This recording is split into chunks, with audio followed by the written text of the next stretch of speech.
teremos nesses próximos 30 minutos, mais que uma entrevista, é o resgate de uma tragédia.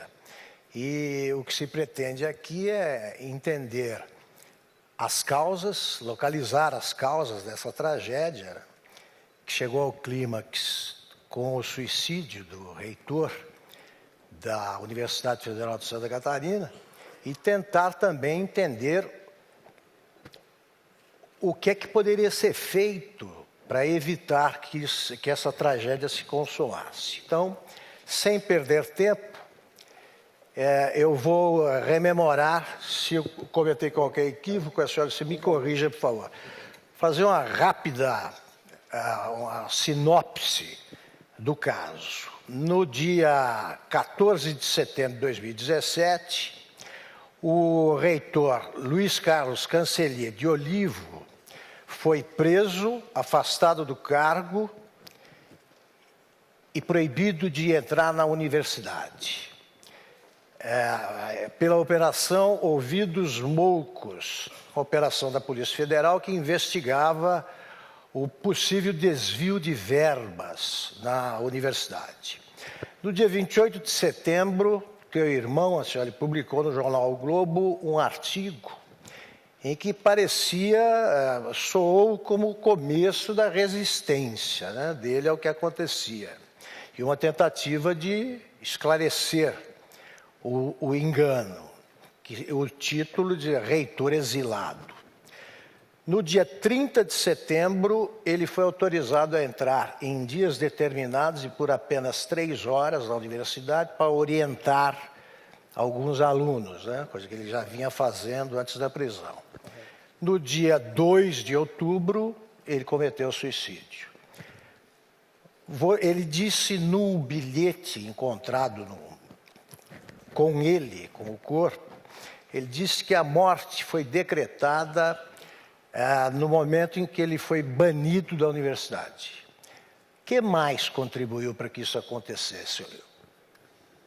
Primeiro, agradeço ao convite. Para nós, da família, é uma oportunidade a mais para mostrar para a sociedade a injustiça que foi feita com meu irmão, mas também que não caia no esquecimento. Sobre essa pergunta, as respostas podem ser bastante complexas, que envolvem questões da própria universidade, questões do inquérito ao qual ele foi submetido, as humilhações que ele foi submetido, mas também sobre a natureza da mente humana, né? Eu não tenho certeza absoluta a respeito das, entre aspas, mãos que o levaram, que o empurraram daquele shopping lá em Florianópolis. Eu tenho hipóteses que eu gostaria de discutir aqui. Perfeito.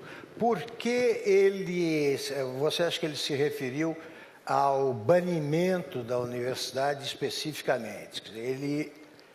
Qual era a ligação dele com a universidade, que me pareceu bem mais estreita do que a maioria do que o reitor padrão? Ele morava pertinho da universidade, por exemplo, né? Não só morava ao lado da universidade, cerca de...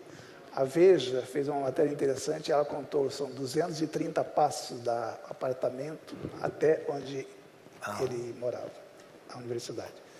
Mas a ligação que ele tinha com a universidade era visceral, profunda, porque é uma história interessante, porque ele começou a estudar na universidade aos 18 anos, mas por conta do ativismo político dele, ele fez política estudantil muito forte, ele teve que se afastar da universidade e seguir o caminho de jornalista e de assessor político. Só aos 40 anos ele voltou para a universidade, onde ele se graduou. Ele se graduou, fez concurso, fez mestrado e doutorado na própria universidade depois dos 40 anos.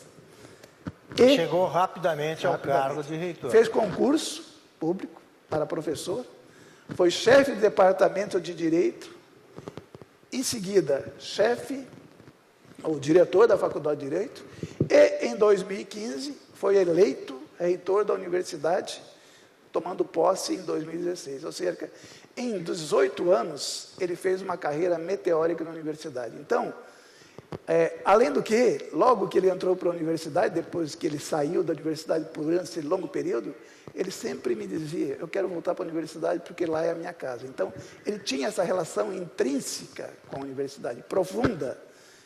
E você cita o fato, né, do bilhete de suicida, onde ele diz que a morte dele foi decretada quando foi banido da universidade. Eu explico dessa maneira, ou seja, ele foi afastado daquilo que ele achava mais importante e para a qual ele construiu uma vida na qual ele pensava em encerrar a vida dele na própria universidade. E, num certo momento, ele foi banido da universidade.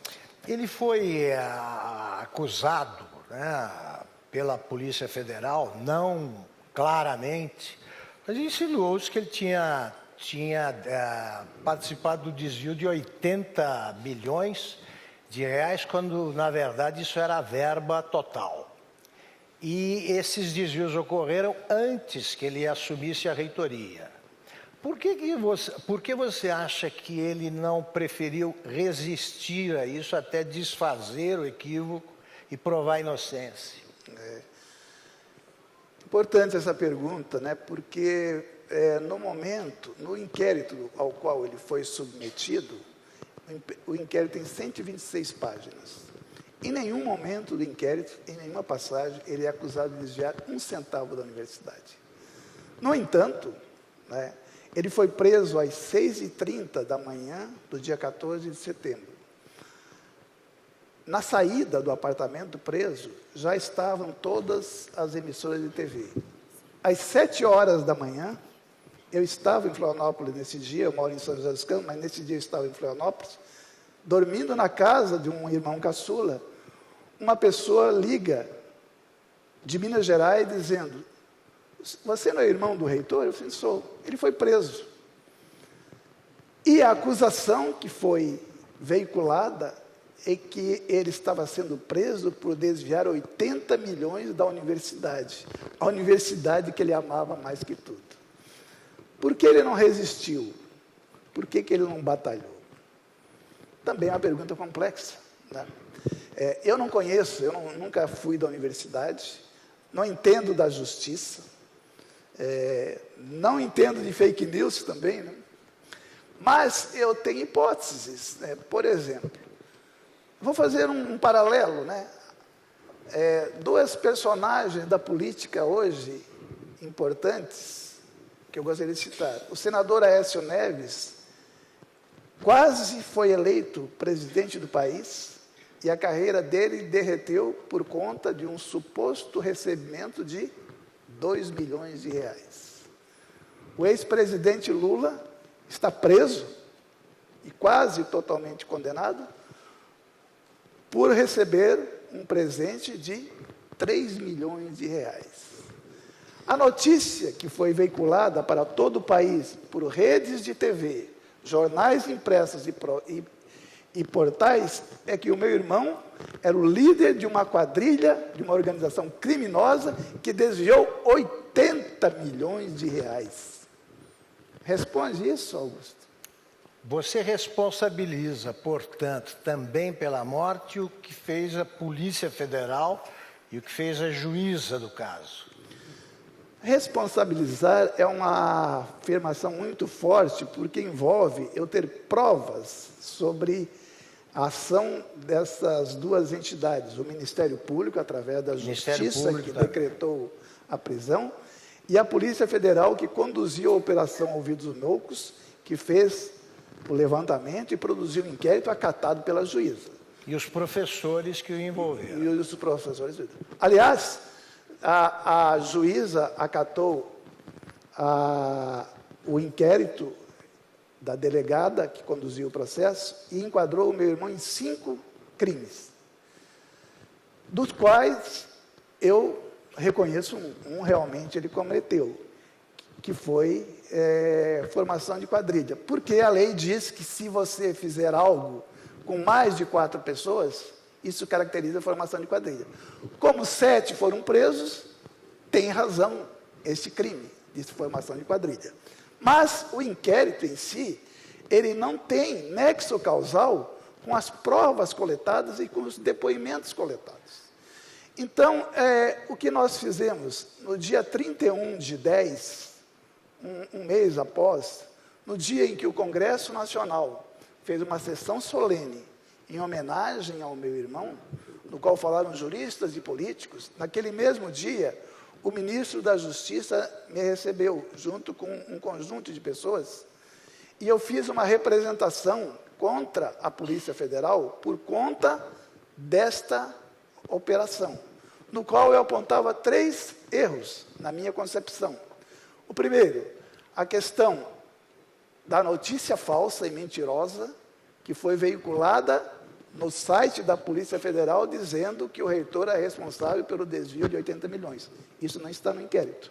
No inquérito só está, a única acusação formal é de obstrução à justiça de uma investigação sobre desvios no curso de ensino à distância, ocorrido de 2008 a 2015.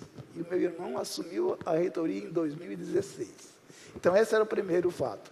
O segundo é que não foi respeitado o sigilo do investigado. Por quê? Como eu lhe falei, às 7 horas da manhã, todo mundo já sabia que o reitor da Universidade Federal de Santa Catarina, Luiz Carlos Cancelheiro de Olivo, era preso por conta de chefiar uma quadrilha que desviou 80 milhões de reais. Então, na minha concepção, isto era passível de uma representação não criminal, mas que o Ministério da Justiça dissesse: isso é uma operação padrão? A operação Hoje os Moucos é uma operação padrão? Então, esta responsabilidade criminalmente, não sei, é algo que foge à minha concepção. Agora, senhora, você estava em Florianópolis por acaso, né? Foi uma coincidência, você estava lá para fazer uma palestra. Exato. Antes disso, você convivia bastante com o seu irmão? Como é que era a tua relação com ele? Não, e este é uma mágoa que eu vou levar para o resto da vida. Eu sou o irmão mais velho, éramos 3 irmãos. Nós somos com diferença de idade de 8 anos cada irmão. Então, ele era o irmão do meio, 8 anos de diferença, e tem o irmão caçula, Júlio Cancelheiro, que é um jornalista, 16 anos mais jovem que eu. Eu fiz matemática lá na Universidade Federal de Santa Catarina também, mas logo que eu saí de Santa Catarina, eu vim para São José dos Campos, onde eu fiz o mestrado e o doutorado no ITA, no Instituto Tecnológico de Aeronáutica. E fiz carreira no Instituto Nacional de Pesquisas Espaciais até o ano passado, onde eu fiz carreira de pesquisador, e o ano passado me aposentei. Por conta desta diferença de carreiras, eu da área de exatas, ele da área de direito, e nós, da área de exatas, somos muitas vezes presunçosos e arrogantes em achar que nós da exatas somos superiores aos outros. Por conta disso, eu nunca acompanhei de perto a carreira do meu irmão. Não sabia o que ele pesquisava, não sabia os interesses dele. Sempre no final do ano nos reuníamos nas festas de família, conversávamos variedades, abobrinhas, mas nunca falamos a respeito da carreira dele. Por conta disso, eu nunca acompanhei a carreira e não fui, sob esse ponto de vista, próximo a ele. Também não tratavam de vida pessoal? Não havia um relacionamento próximo? Não. Bem... Mas você estava lá... No dia 14 de setembro, eu estava em Florianópolis, na casa do meu irmão caçula, por conta de uma palestra sobre um assunto que me interessa hoje, que é a 6ª extinção das espécies, em função das mudanças climáticas e aquecimento global. E daria uma palestra na universidade, promovida por o Departamento de Direito Ambiental, da área de ambiental. Aí, o que acontece é que... Você soube da prisão, pela notícia de um amigo meu. Ficamos 2 dias, no dia 14 e 15, para tentar retirá-lo da cadeia. Retiramos ele no dia seguinte, às 21 horas. Conversamos bastante, fomos jantar na casa dele.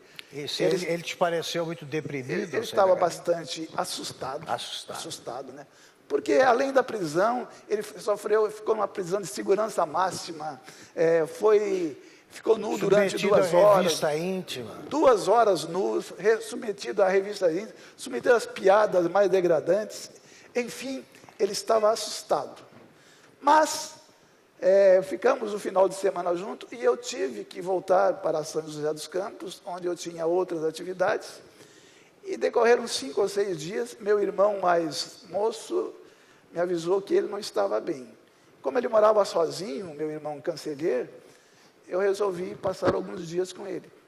E passei os 7 últimos dias da vida dele com ele. Aí eu conheci o meu irmão que eu não conhecia. Mas você não suspeitou que o desfecho seria o suicídio? Não suspeitei, não suspeitou o meu irmão mais novo, não suspeitou a psiquiatra dele, que estava atendendo, e não suspeitaram os 2 melhores amigos dele, o desembargador Lédio Rosa e o ex-senador Nelson Vedequim. Ninguém suspeitou. Ele não tinha nenhuma tendência a suicídio, você nunca tinha notado isso? Não. Ele era uma pessoa de bom humor, ele era um conciliador, um falador, ele gostava muito de conversar, de explorar o diverso, né? A campanha dele, vencedora para a reitoria da universidade, foi baseada no diverso. Ele foi buscar aliados com quem ele tinha grandes diversidade de pensamentos políticos, ideológicos. Ele conseguiu fazer uma frente muito importante. Essa era a característica principal. Ele era um conciliador e era uma pessoa de muito bom humor. Quando ele saiu da cadeia, fizemos as piadas óbvias e grosseiras sobre passar pela cadeia. Ele nem riu a respeito. Aí a gente sentiu que realmente ele estava meio amedrontado e ele estava ensimesmado. E se sentiu humilhado. Se sentiu humilhado. Ele se sentiu humilhado por um lado e sentiu-se impotente para reagir à pecha que lhe causaram. Veja, ele era um grande jurista também. Ele formou-se em Direito, nunca foi advogado, mas ele era um pesquisador jurista, professor de Direito Administrativo, orientou dezenas de trabalhos científicos, de iniciação científica, mestrado e doutorado. Ele se interessava por literatura e direito, era um especialista em Shakespeare. Em psicanálise e direito, era um especialista em Freud e conhecia muito a mente humana. E o tema mais recente do seu entusiasmo era o cristianismo primitivo. Ele me falou tudo sobre todas essas coisas naquela semana. Ele estava começando a orientar alunos que queriam estudar a influência do cristianismo primitivo e a influência de Paulo, como o grande criador do cristianismo, no direito atual. E você acha que ele fez isso também para que você não percebesse o que ele tinha resolvido fazer?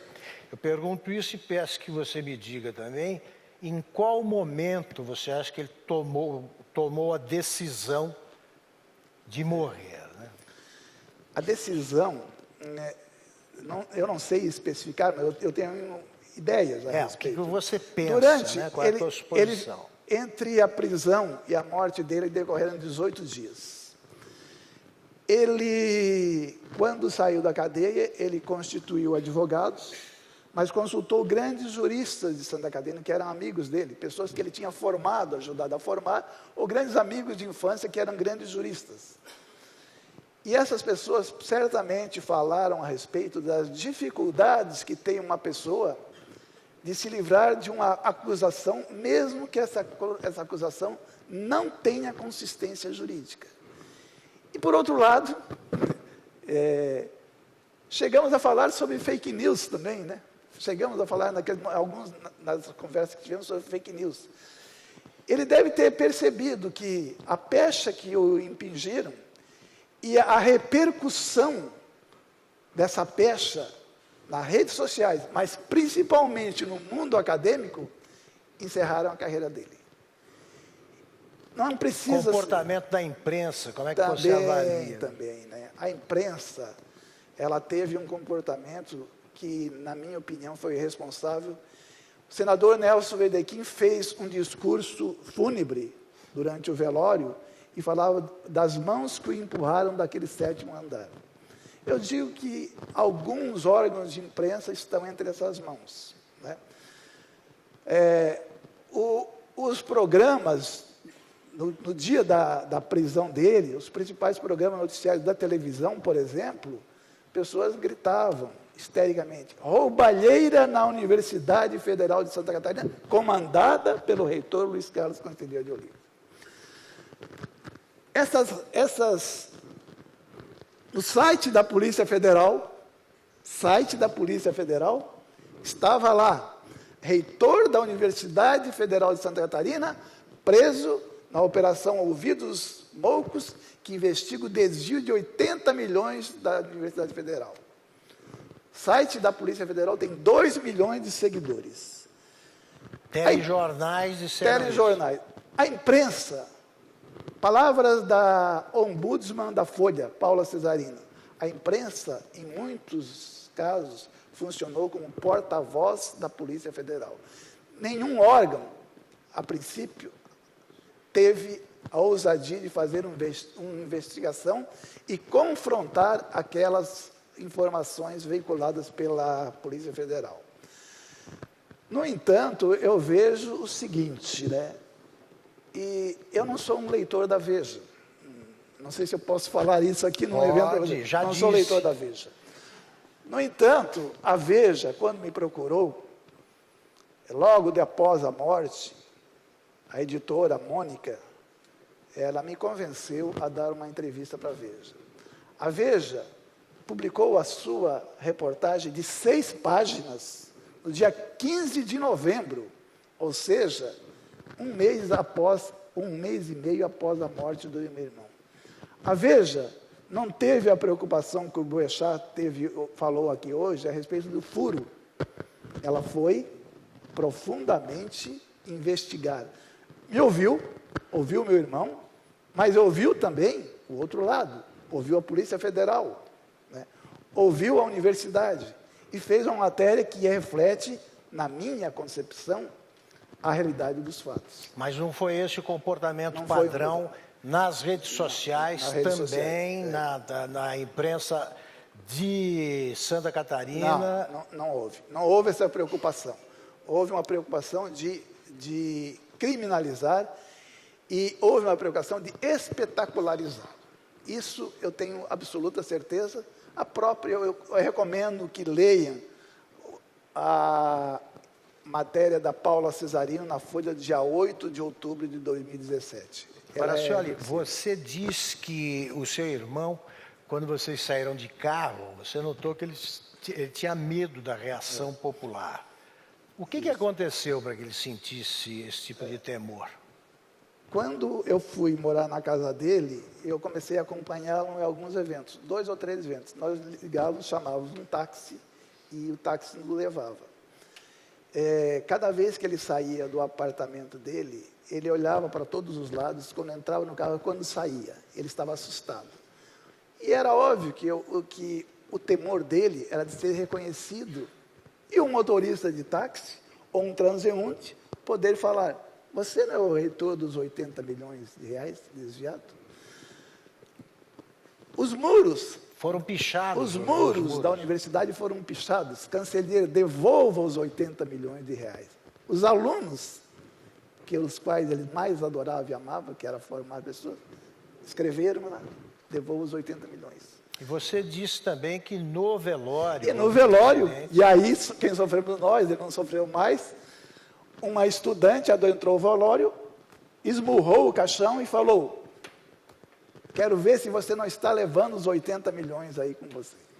Quer dizer, tudo isso fez parte de um processo de espetacularização em que a imprensa, inicialmente, informada pela própria Polícia Federal, e a Polícia Federal, quando foi acionada por um processo de investigação interna, respondeu a mim, cerca de 2 meses chegou essa resposta, a Polícia Federal disse para mim: esse fato dos 80 milhões ser citado no site da Polícia Federal é irrelevante. Ninguém acessa o site da Polícia Federal. Um site com 2 milhões de seguidores. Foram modificados os textos do site? Você chegou a conferir? Não, não vejo mais. Mas 1 mês e meio após a morte, ainda estava lá. Talvez esteja lá, não sei. Já que é irrelevante, né? Ninguém acessa esse site. Outra coisa Em que pé estão as investigações? Não tenho acompanhado. Né? Não tem acompanhado. A última informação foi a resposta da Polícia Federal, em que ela diz, essa questão do site, a questão do sigilo, diz que em todas as operações é mantido o sigilo e os investigados não são identificados. Meu irmão foi identificado ainda no apartamento dele às 6h30 da manhã. Né? Então, o ministro da Justiça, a quem eu enderecei esta representação, não se dignou a responder. Ele pediu para a própria Polícia Federal fazer a investigação, que foi feita por um corregedor interno da própria Polícia Federal, que também acumula a Diretoria de Comunicação da Polícia Federal em Florianópolis. E, por ironia do destino, tem o mesmo nome do meu irmão, Luiz Carlos, só com outro sobrenome. A senhora, ele deixou, além do bilhete encontrado com o corpo, ele deixou mensagens endereçadas a algumas pessoas, inclusive uma para os irmãos. O que ele dizia? Ele deixou 3 bilhetes, um para os irmãos e sobrinhos e cunhadas, no qual dizia que nos amava muito, profundamente, mas a dor que ele sentia era maior que esse amor. Para o filho dele, deixou um bilhete que eu prefiro preservar a intimidade do meu sobrinho, e deixou para um amigo da própria universidade que eu desconheço.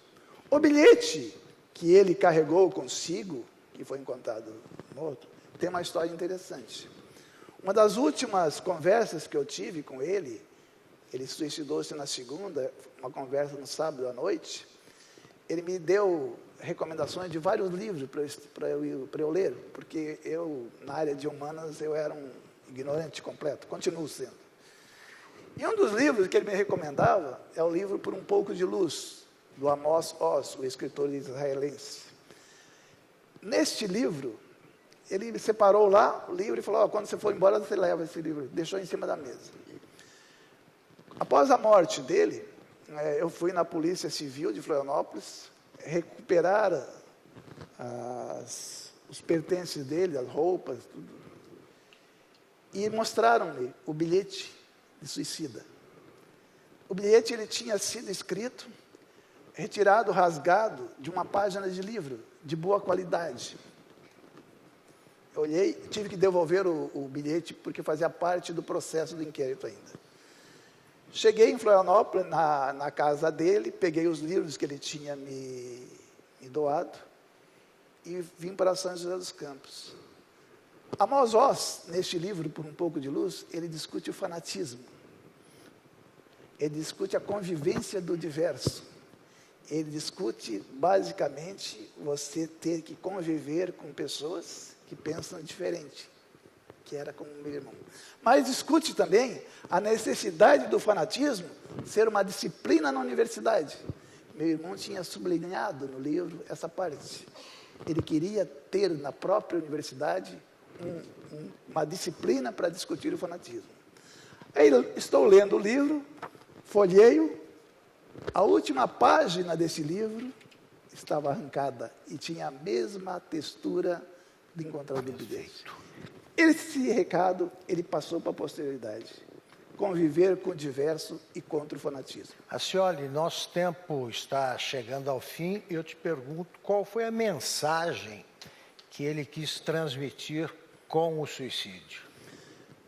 Primeiro eu acho que nós, hoje, da família, nós temos uma missão. É não deixar que a morte dele não seja em vão. A morte dele serviu, na minha concepção, deve servir para que pessoas não sofram mais injustiças, não sejam vítimas de fake news e, principalmente, não sejam julgadas e condenadas no ato da prisão, como ele foi. Senhor, muito obrigado pela entrevista. Terminamos aqui, poderíamos conversar muito tempo, mas o recado foi dado. Eu agradeço.